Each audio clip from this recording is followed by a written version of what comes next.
35 subsection 1A பாருங்கள். ஒன்றிய ஆயுதப்படையில் பொறுப்பை விட்டு ஓடி வந்தவரை, அதாவது ஒன்றிய ஆயுதப்படையில் ஆல்ரெடி இந்த அசாம் ரைஃபிள்ஸ் அதுமாரியெல்லாம் இருக்குல்ல, சென்ட்ரல் கவர்மெண்ட்டுக்கிட்ட இருக்கிற அந்த ஆர்மடு ரிசர்வ்கிட்ட, அதில் அவருடைய பொறுப்பை விட்டு ஓடி வராருன்னு வச்சுங்க. அப்போ ஏதோ ரீசனுக்காக தான் ஓடி வரார். இவன் வந்து எதிர்காலத்தில் எது வேணாலும் டெரரிஸ்ட்டில் போய் சேர வாய்ப்பு இருக்குது. ஏன்னா எல்லா பயிற்சியும் கொடுத்து தானே அனுப்புகிறாங்க. இப்போ அது மாதிரி விட்டு ஓடி வர்றான்னா அவனுக்கு வந்து வாரண்ட்டே தேவையில்லை, டைரெக்டாக என்ன பண்ணுவாங்க, அரெஸ்ட் பண்ணுவாங்க. அதே மாதிரி 35 சப்செக்ஷன் 1I பாருங்களேன். விடுவிக்கப்பட்ட குற்றவாளியாக இருந்து, ரொம்ப முக்கியமான வார்த்தை, விடுவிக்கப்பட்ட குற்றவாளியாக இருந்து பிரிவு 394 சப்செக்ஷன் 5 மீறுகிறார் அப்படின்னா அவருக்கு வாரண்ட்டு தேவையில்லை. ஒன்றும் இல்லை, 394 சப்செக்ஷன் 5ன்றது விடுவிக்கப்பட்ட குற்றவாளியோட அந்த ஹவுஸ் இருக்குது, அதில் எதனா சேஞ்ச் பண்ணுறான் எதனா பண்ணுறான்னா அது தகவல் கொடுக்கணும். அது வந்து கவர்மெண்ட் வந்து ஒரு ஆர்டர் ஒன்று போடுவாங்க. அந்த ஆர்டர் அந்த விதியெல்லாம் மீறான் அப்படின்னா அவனுக்கு வந்து வாரண்ட்டே தேவையில்லை, டைரெக்டாக அரெஸ்ட் பண்ணலாம்.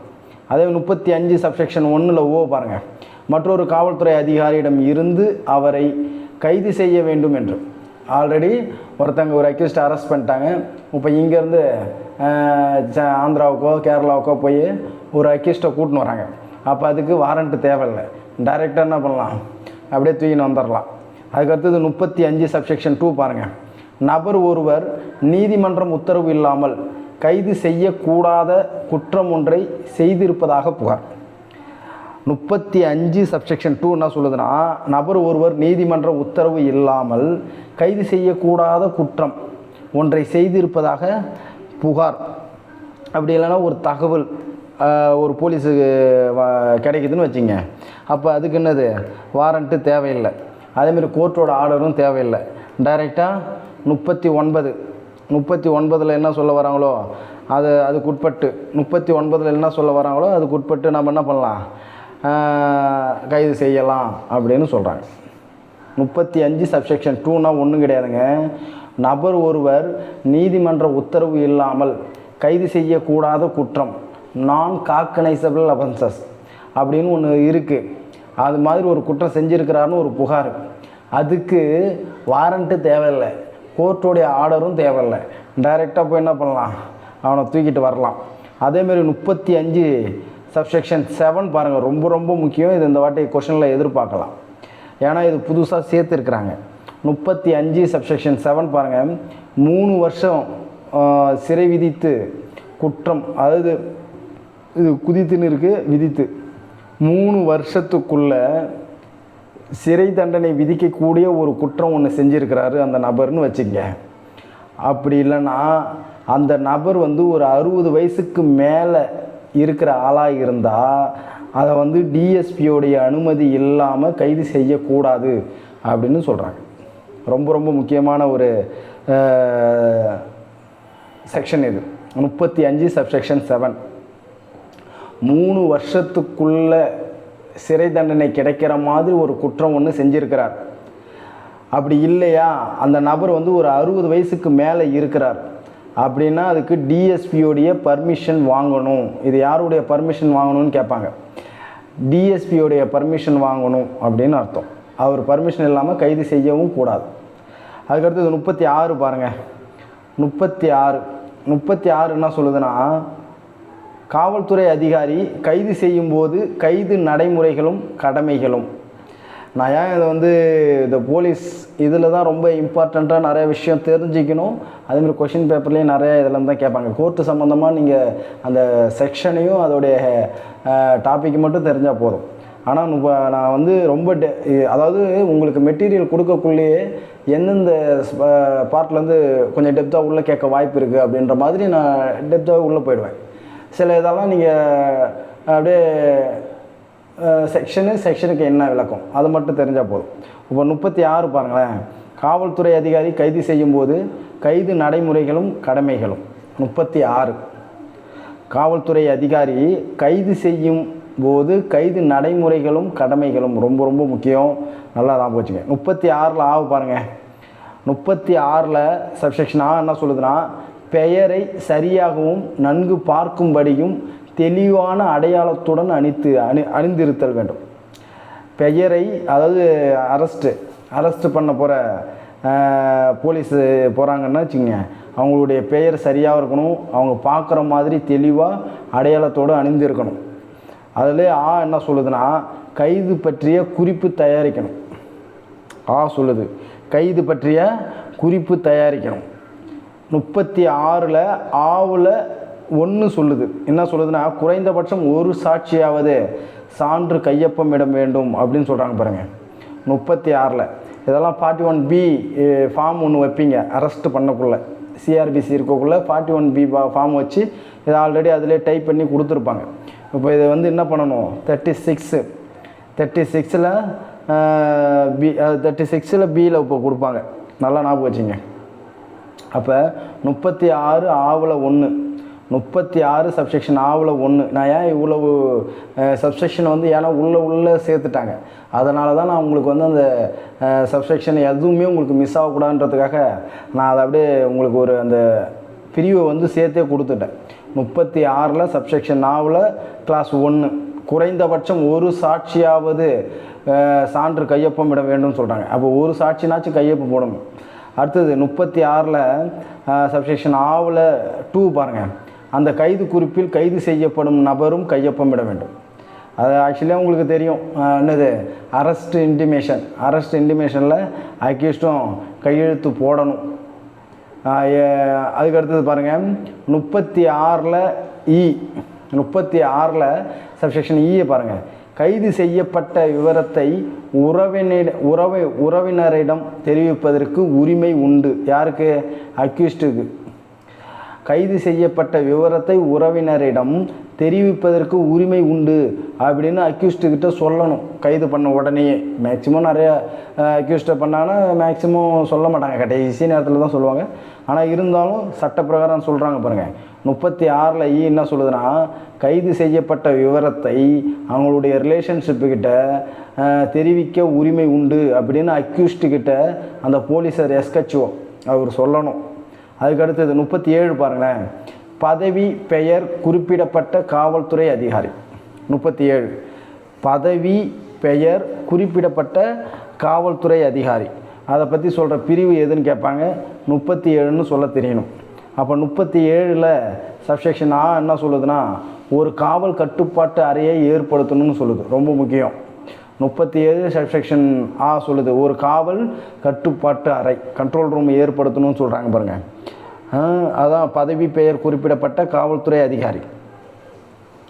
அப்போ ஒவ்வொரு மாவட்டமும் இதான் முக்கியம். என்ன சொல்கிறாங்க 37 என்ன சொல்லுன்னா, ஒவ்வொரு மாவட்டமும்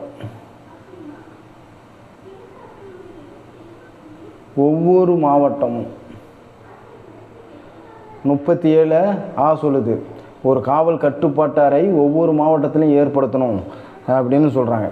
அதேமாரி ஒவ்வொரு ஸ்டேஷனிலும் எஸ்ஐ தர நிலைக்கு குறையாமல் அதிகாரி நியமித்தல் வேண்டும். அதை சொல்கிறாங்க பாருங்கள். 37ல் என்ன சொல்லுதுன்னா, ஒவ்வொரு மாவட்டத்திலும் ஒரு காவல் கட்டுப்பாட்டு அறை ஏற்படுத்தல் வேண்டும். அதுக்கடுத்து பாருங்கள், ஒவ்வொரு ஸ்டேஷன்லும் எஸ்ஐ தர நிலைக்கு குறையாமல், அதாவது எஸ்ஐ டு அபோவ் அதிகாரியை நியமிக்கணும் அப்படின்னு சொல்கிறாங்க. அதான் 37. 38 பாருங்கள், கைது செய்யப்பட்ட நபர் புலன் விசாரணையின் போது தனது விருப்பப்படி வழக்கறிஞர் ஒருவரை சந்திப்பதற்கு உரிமை உண்டு அப்படின்னு சொல்கிறாங்க.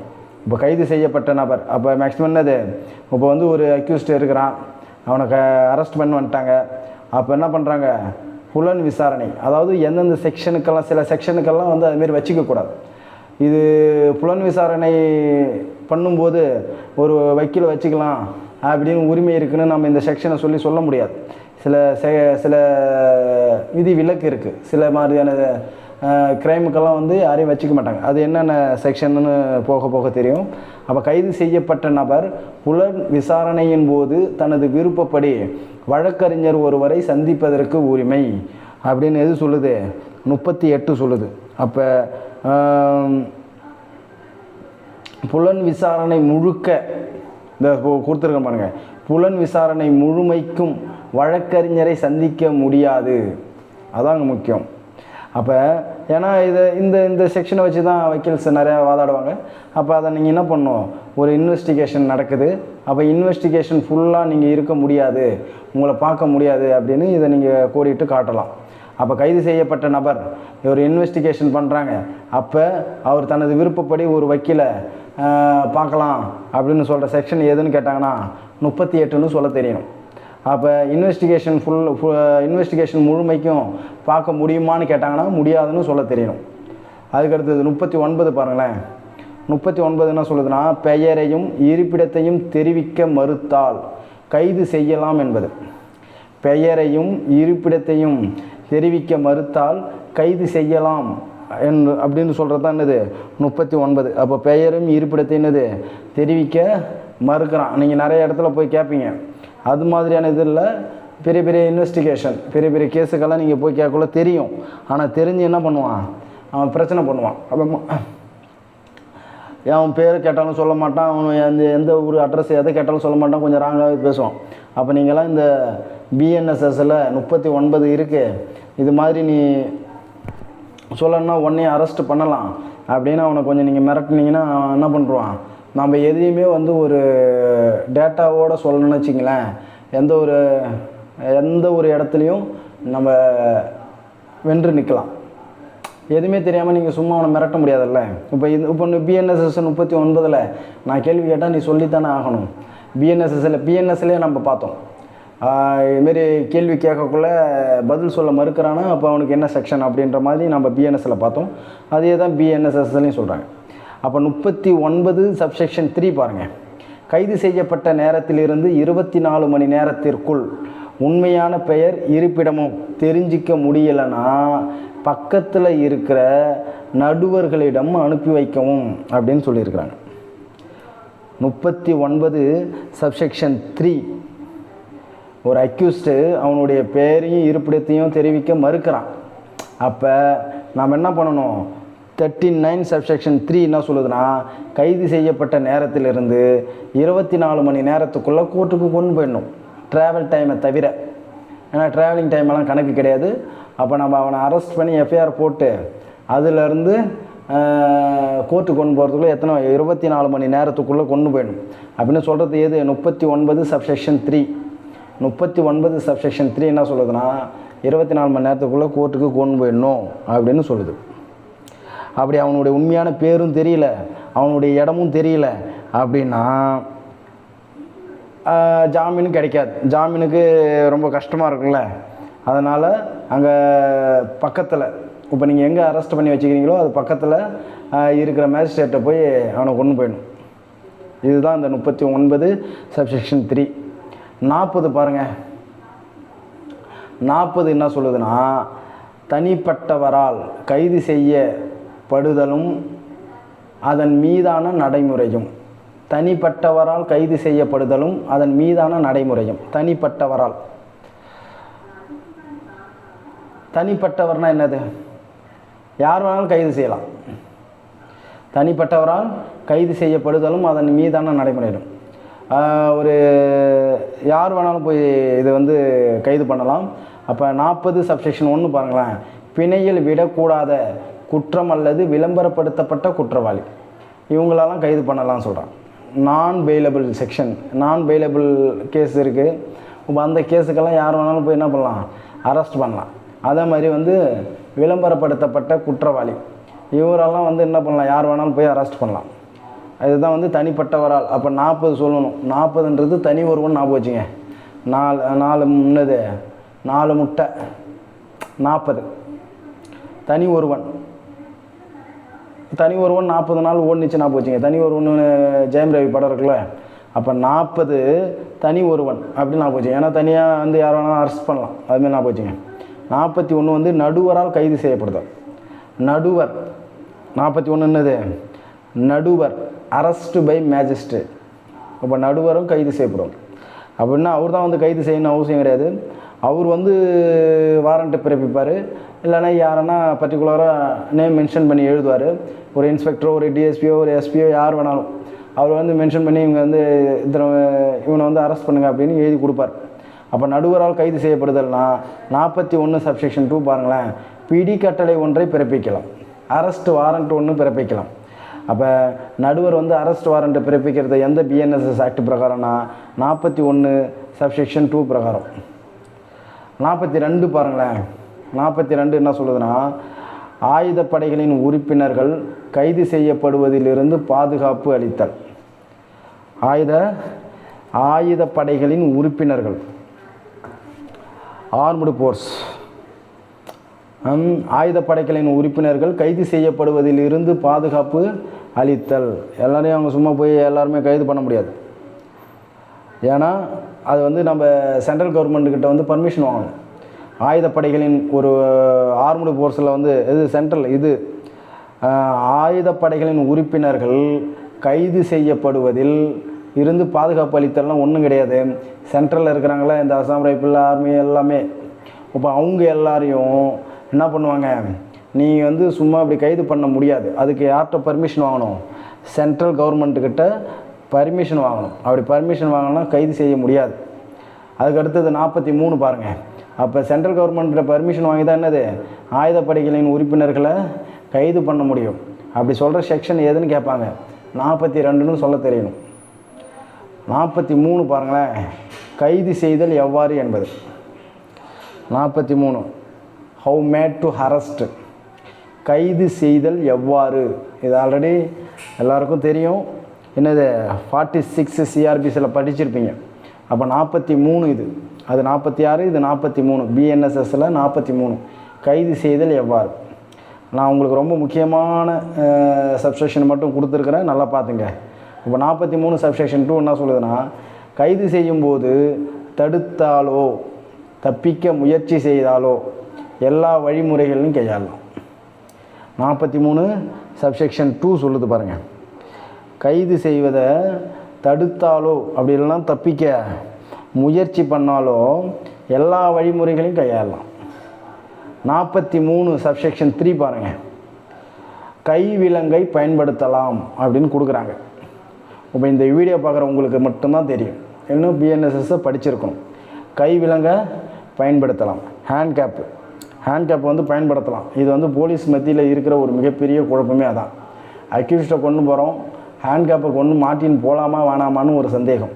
அப்போ கைவிலங்கு என்ன பண்ணலாம், பயன்படுத்தலாம்னு சொல்கிறாங்க. அப்போ 43 சப்செக்ஷன் 3 இது உங்களுக்கு தெரிஞ்சிருக்கணும். அப்போ 43 சப்செக்ஷன் 3 பிரகாரம் நான் ஹேண்ட்கேப்பை இப்போ யூஸ் பண்ணலாம், யார் கேட்டாலும் பயப்படாமல் சொல்லணும். நீங்கள் எந்த ஒரு விஷயத்தில் டேட்டாவோடு கரெக்டாக இருக்கிறீங்களோ அப்போ நீங்கள் யார்கிட்ட வேணாலும் பேசலாம்.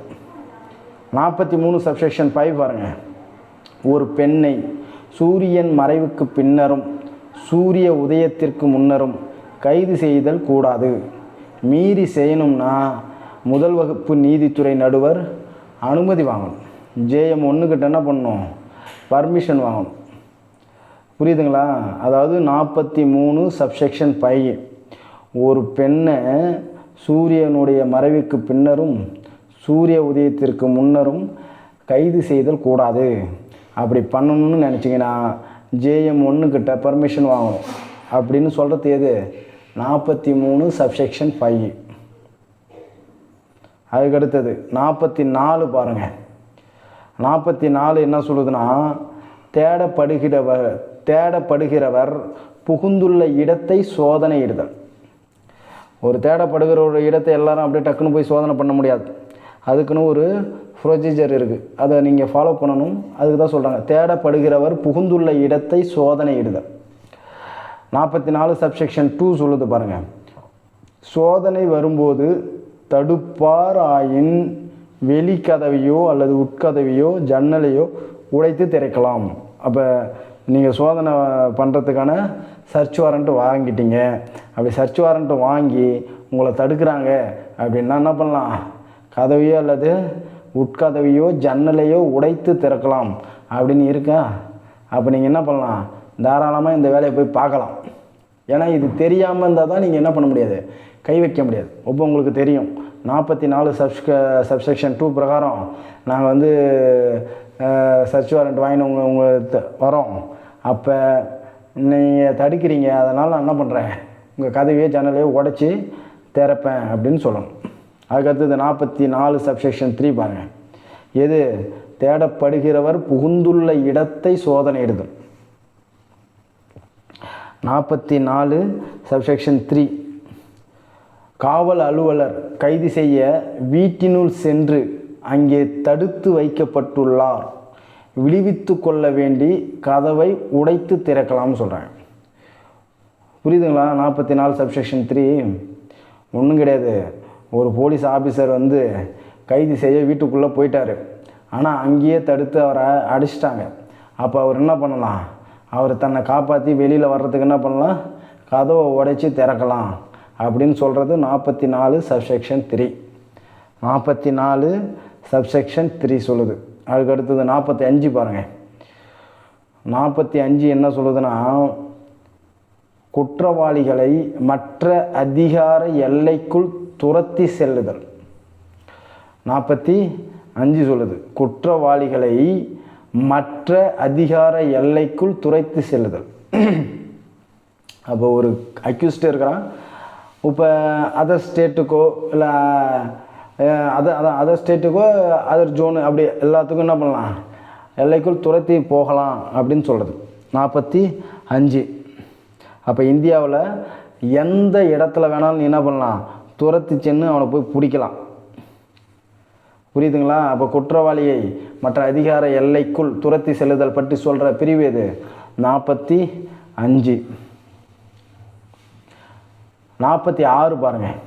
கைது செய்யப்பட்டவரை அனாவசியமான தடங்களுக்கு உட்படுத்தல் கூடாது. 46 இதான் ரொம்ப முக்கியம். 46 பாருங்கள், ரொம்ப ரொம்ப முக்கியம். கைது செய்யப்பட்டவரை அனாவசியமான தடங்களுக்கு உட்படுத்தல் கூடாது. கைது பண்ணால் நேராக மேஜிஸ்ட்ரேட்டை தான் கொண்டு போகணும். அவனை அடிக்கிறதோ இல்லை பல்ல பிடுங்குறதோ இல்லை கைகாலை உடைக்கிறதோன்னு எதுவுமே இருக்கக்கூடாது.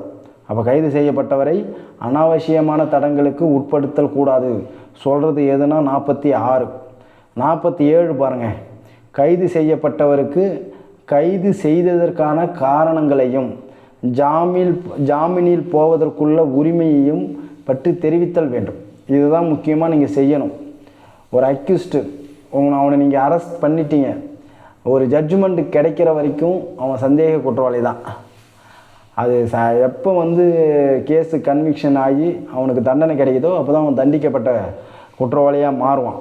அப்போ அது வரைக்கும் என்ன தான்? சந்தேக குற்றவாளி அவன். அப்போ என்ன பண்ணணும்னா, கைது செய்யப்பட்டவருக்கு கைது செய்ததற்கான ரீசன் சொல்லணும்.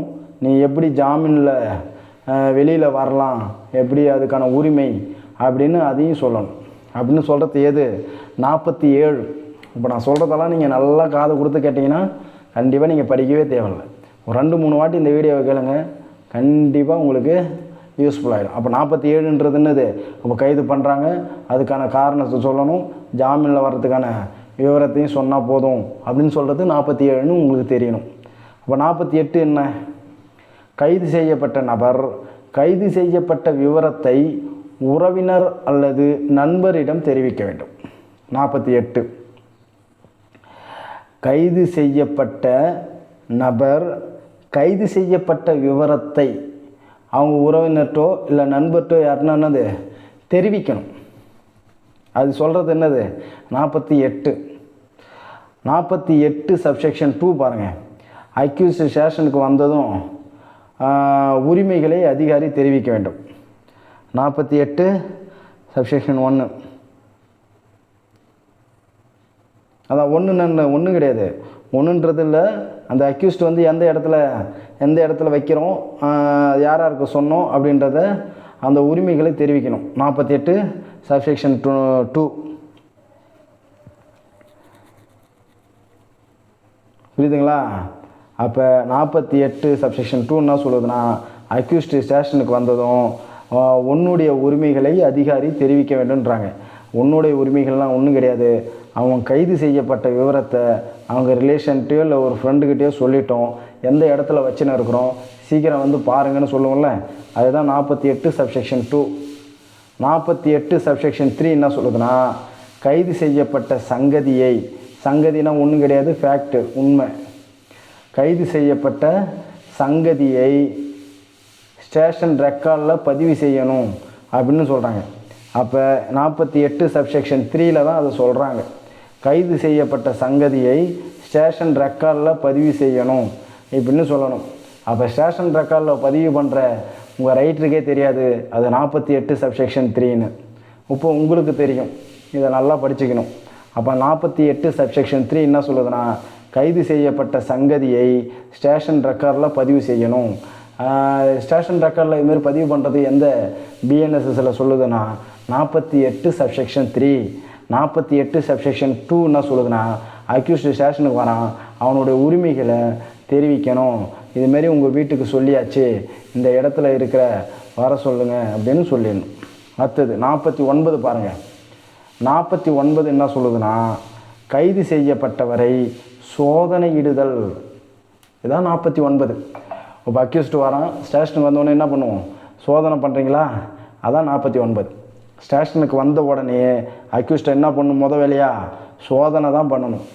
அப்போ சோதனை பண்ணிங்கன்னா அதை பற்றி சொல்கிற பிஎன்எஸ்எஸ் எதுனா 49. 49 என்ன சொல்லுதுன்னா, கைது செய்யப்பட்டவரை சோதனை பண்ணுங்க அப்படின்னு சொல்லுது. அதே 49 சப்செக்ஷன் 1, 49 சப்செக்ஷன் 1ல் 2 பாருங்கள். நான் ரொம்ப முக்கியமானது மட்டும்தான் எடுத்து வச்சுக்கிறேன். 49 சப்செக்ஷன் 1ல் 2ல் சோதனையிட்ட பொருளை வரவு சீட்டு ஒன்றை கொடுக்க வேண்டும். சோதனையிட்ட பொருளை வரவு சீட்டுன்னு ஒன்று கொடுக்கணும். இந்த பொருளெல்லாம் உங்கள்கிட்ட இருக்குது, இதெல்லாம் நாங்கள் வச்சுருக்குறோம் அப்படின்னு அவங்க ரிலேஷன்கிட்ட கொடுக்கணும்.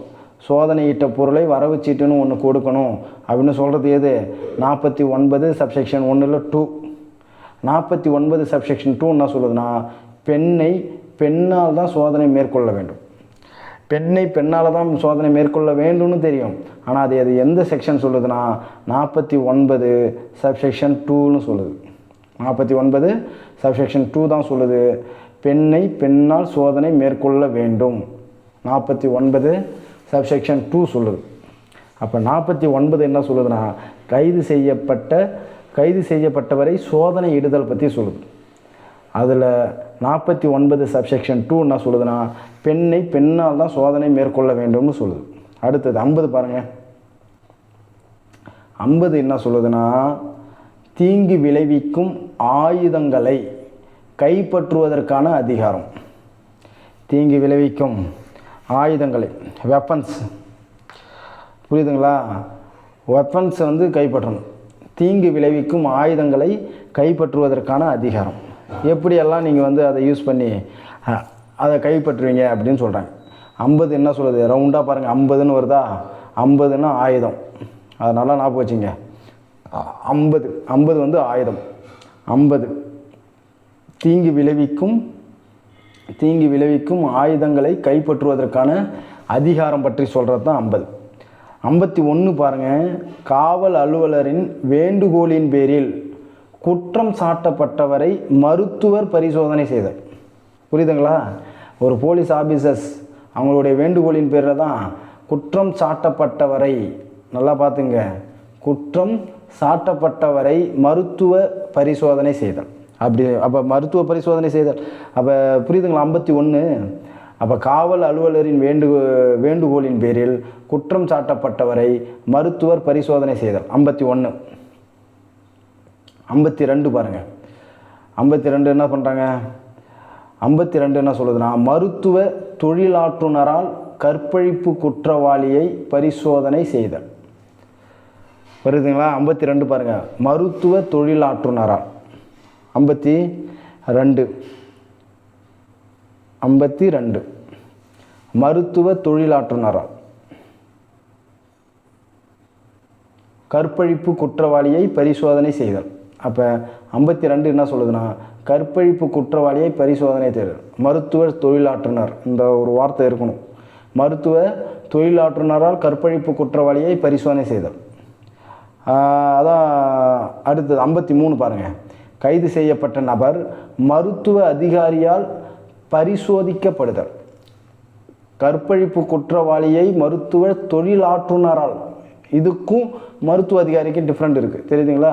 அப்போ கைது செய்யப்பட்ட நபர் மருத்துவ அதிகாரியால் பரிசோதிக்கப்படுதல். அப்போ அது என்ன சொல்லுது, 53 சொல்லுது. கைது செய்யப்பட்ட நபர் மருத்துவ அதிகாரியால் பரிசோதிக்கப்படுதல். நல்லா பார்த்துங்க, இதான் உங்களுடைய அக்யூஸ்ட்டை பிடிச்சிட்டு வந்தீங்கன்னா இதான் வந்து ப்ரொசீஜரு. நல்லா தெரியும் பாரு உங்களுக்கு. இப்போ நான் சொன்னது அப்படியே பிஎன்எஸ் வந்தீங்கன்னா இதான் ஃபாலோ பண்ணுவாங்க. அப்போ அக்யூஸ்ட்டை பிடிக்கிறாங்க, பிடிச்ச உடனே அரெஸ்ட் கார்டு, இன்டிமேஷனு எல்லாமே கொண்டு வராங்களா, ஸ்டேஷனுக்கு கொண்டு வராங்களா, அவனுக்கு வந்து உரிமையை சொல்கிறாங்களா, உரிமையை அதான் உரிமை என்னது அவங்க வீட்டுக்கு எல்லாருக்கும் சொல்கிறாங்களா, எல்லாருக்கும் சொந்தம்னு அவனை செக் பண்ணுறாங்க.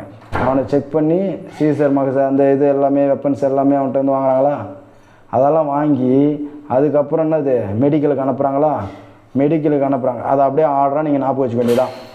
அப்படியே செக்ஷனை மட்டும் மேலேருந்து அப்படியே கீழே வரைக்கும் ஞாபகம் வச்சுக்கினே இருந்தான். அப்போ 51ன்றது காவல் அலுவலரின் வேண்டுகோளின் பேரில் குற்றம் சாட்டப்பட்டவரை மருத்துவர் பரிசோதனை செய்தல் அப்படின்னு. இதில் 52 மட்டும் இடையில வராங்க. என்ன வராருன்னா, மருத்துவ தொழிலாற்றுநரால் கற்பழிப்பு குற்றவாளியை பரிசோதனை செய்தல் அப்படின்னு வராரு. 53 பாருங்கள், கைது செய்யப்பட்ட நபர் மருத்துவ அதிகாரியால் பரிசோதிக்கப்படுதல். அப்படியே டாக்டர் வந்து பரிசோதிக்கிறாங்களா. அடுத்தது 54 பாருங்கள், கைது செய்யப்பட்ட நபரை அடையாளம் காணல். 54 என்னது, கைது செய்யப்பட்ட நபரை அடையாளம் காணல். 54 ஐடென்டிஃபிகேஷன்ஸ் ஆஃப் பர்சனல் அரெஸ்டட், கைது செய்யப்பட்ட நபரை அடையாளம் காணல். 54 55 பாருங்கள், காவல் அலுவலர் பிடி கட்டளையின்றி கைது செய்ய தமக்கு கீழ்நிலையில் உள்ளவரை அனுப்பி வைக்கும்போது நடைமுறை என்ன? நல்ல முக்கியமான ஒரு கொஷின்ஸ் தான் இது. 55 பாருங்களேன், காவல் அலுவலர். 55 காவல் அலுவலர் ஒரு போலீஸ் ஆஃபீஸரு வித்தவுட் வாரண்ட்டு பிடி கட்டளையின்றி அரெஸ்ட் பண்ண அவருக்கு கீழ்நிலையில் உள்ளவரை அனுப்பி வைக்கும்போது நடைமுறை என்ன என்பது. இதுதான் 55. அது ஒன்றும் கிடையாது. அதான் என்ன சொன்னேன், ஒரு பிடிக்கட்டளையிலேருந்து இந்த மாதிரி கீழே உள்ளவங்க போகலாம், எதுக்கெல்லாம் போகலாம். ஒரு நான் பெயிலபிள் கேஸு, இல்லை என்னது விளம்பரப்படுத்தப்பட்ட குற்றவாளி, இவங்கெல்லாம் இருந்தாங்கன்னா இதுமாரி போகலாம்ல.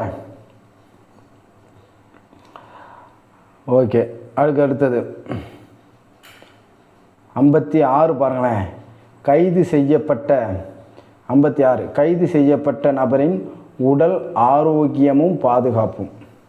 இதுதான் முக்கியம். அவனுக்கு டைஃபாய்டு இருக்குது, எது அவனுக்கு வந்து ரொம்ப சீரியஸாக இருக்கிறான், அவனை போய் கூட்டிட்டு போய் அவனுக்கு எதனா ஒன்று ஆகி அதில் பிரச்சனை போலீஸுக்கு தான். அதான் 56 என்ன சொல்லுதுன்னா, கைது செய்யப்பட்ட நபரின் உடல் ஆரோக்கியமும் பாதுகாப்பும்.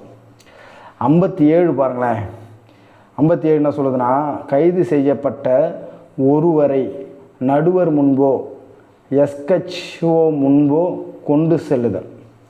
கைது செய்யப்பட்ட ஒருவரை நடுவர் முன்போ என்னது நான் வித்தவுட் வாரண்ட்டு பிடிக்கட்டளையின்றி கைது செய்கின்ற ஒரு காவல் அலுவலர் என்ன பண்ணுவார், டக்குன்னு என்ன பண்ணுவார்னா, ஒரு கோர்ட்டு நடுவர் முன்போ அல்லது எஸ்கச்ஓ அவருடைய முன்போ கொண்டு சொல்ல வேண்டும் அல்லது அனுப்பி வைக்க வேண்டும் அப்படின்னு சொல்கிறது எது? 57. இல்லை எஸ்கச்ஓ வராங்க பாரு, ஒரு காவல் நிலைய பொறுப்பு அலுவலர், அவர் தானே எஸ்கச்ஓ. அதான் 57 என்ன சொல்லுதுன்னா, கைது செய்யப்பட்ட ஒருவரை நடுவர் முன்போ எஸ்கச்ஓ முன்போ கொண்டு செல்லுதல் அப்படின்னு எது சொல்லுது? 57 சொல்லுது. 58 பாருங்கள், கைது செய்யப்பட்ட ஒருவரை 24 மணி நேரத்திற்கு மேல் காவலில் வைத்திருத்தல் கூடாது. ரொம்ப ரொம்ப முக்கியம். இந்த கொஷின்ஸ் கேட்பாங்க, ஏன்னா அடிக்கடி ரிப்பீட்டடாக கேட்டுனே இருக்கிறாங்க, அதனால் இதை கேட்பாங்க. 58 கைது செய்யப்பட்ட ஒருவரை 24 மணி நேரத்திற்கு மேல் காவலில் வைத்திருத்தல் கூடாது. எதுவும் ரெக்கார்டிக்கெல்லாம் வைக்க மாட்டாங்க, அன்ரெக்கார்டாக வேணால் வைப்பாங்க. ஸ்டேஷனில் அது மாதிரி வச்சுன்னு இருக்கிறாங்க. அது ஆனால் ரெக்கார்டிக்கலாக ஒரு பிரச்சனைன்னு ஒன்று வந்தால் எல்லாமே ரெக்கார்டாக தானே அதை எடுப்பாங்க. 59 பாருங்கள், காவல்துறையினர் கைது செய்தது குறித்து அறிவித்தல். 59 இதெல்லாம் நீங்கள் வந்து உள்ள அவ்வளோ டீப்பெல்லாம் கிடையாது, சும்மா இப்படி தான் கேட்பாங்க. பிரிவு 59 என்ன சொல்லுது? காவல்துறையினர் கைது செய்தது குறித்து அறிவித்தல், அவ்வளோதான். இதுக்கு மேலே, ஏன்னா அதுக்கு சப்செக்ஷன் கிடையாது. அதனால தான் நான் இதை அப்படியே கொடுத்துருக்குறேன். 59ன்றது காவல்துறையினர் கைது செய்தல் குறித்து அறிவித்தல். அப்போ உங்களுக்கு தெரிஞ்சிடணும், 58 ஒரு கைது செய்யப்பட்ட ஒருத்தவனை 24 மணி நேரத்துக்குள்ளே ஸ்டேஷனில் இருக்கக்கூடாது அப்படின்னு வச்சுக்கணும். அப்போ 58, அப்போ இது என்னது 58ன்னு கேட்டாலே நீங்கள் சொல்லணும், ஒருத்தவனை 24 மணி நேரத்துக்குள்ளே ஸ்டேஷனில் வச்சிடக்கூடாது. 59 என்ன சொல்லுது, காவல்துறையினர் கைது செய்தல் குறித்து அறிவித்தல். அப்படியே உங்களுக்கு இதெல்லாம் மனப்பாடமாக தெரியணும். 59னா காவல்துறையினர் கைது செய்ததை குறித்து அறிவித்தல், அவ்வளோதான். 60 பாருங்கள், கைது செய்யப்பட்டவர் விடுவிக்கப்படுதல். 60 கைது செய்யப்பட்டவர் விடுவிக்கப்படுதல். கைது செய்யப்பட்டவர் எப்படியெல்லாம் விடுவிப்பீங்க? 2 பேர் ஷூரிட்டி வாங்கி ஜாமீனில் என்னது ஸ்டேஷன் பெயிலே விட்ருவாங்க. அப்புறம் கோர்ட்டில் மேஜிஸ்ட்ரேட் அவர் ஓன் பெயிலில் விடுவார். எல்லாம் ஷூரிட்டி வாங்கி விடுவீங்கள, அதுதான் கைது செய்யப்பட்டவர் விடுவிக்கப்படுதல். அதான் 60 சொல்லுது, கைது செய்யப்பட்டவர் விடுவிக்கப்படுதல். 61 தப்பித்து சென்றவரை துரத்தி சென்று மீண்டும் பிடிப்பதற்குள்ள அதிகாரம். 61 இதெல்லாம் பாருங்கள், நான் இப்போ சொல்கிற கொஷின்ஸ் எல்லாமே ரொம்ப முக்கியம். அதனால தான் நான் வந்து இந்த அளவுக்கு டீப்பாக உங்களுக்கு நடத்தின்னு இருக்கிறேன். 61 பாருங்கள், தப்பித்து சென்றவரை துரத்தி சென்று மீண்டும் பிடிப்பதற்குள்ள அதிகாரம். அதான் 61. தப்பித்து சென்றவரை துரத்தி சென்று மீண்டும் பிடிப்பதற்குள்ள அதிகாரம் பற்றி எது சொல்லுது? 61 சொல்லுது. 62 என்ன சொல்லுதுன்னா, கைது செய்வதை குற்ற விசாரணை முறை சட்ட நடைமுறைப்படி செய்தல் வேண்டும். சிஆர்பிசி வருது.